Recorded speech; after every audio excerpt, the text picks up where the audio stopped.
மொறு மொறு நெத்திலி ஃப்ரை, அதுவும் சுருக்குன்னு மசாலா உடையாமல் மீன் பிரியாமல் எப்படி செய்யறதுன்னு பார்த்துருவோமா.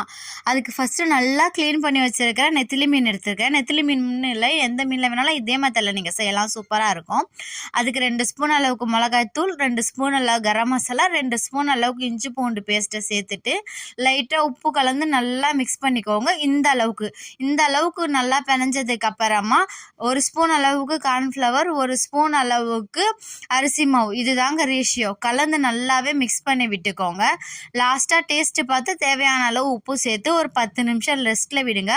அப்போ தான் மசாலா நல்லா ஊறி குடிக்கும். நெத்திலி மீன் யாருக்காவது பிடிக்கும்னா கமெண்ட்டில் சொல்லுங்கள் பார்க்கலாம். அப்புறமா எண்ணெய் நல்லா சூடாக இருக்கணுங்க.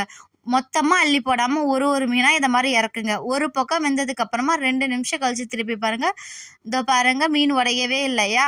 இந்த பக்கம் 2 நிமிஷம், அந்த பக்கம் 2 நிமிஷம், அம்ட்டு தான் நெத்திலி மீன் ஃப்ரை ரெடி. கண்டிப்பாக ட்ரை பண்ணுங்கள்.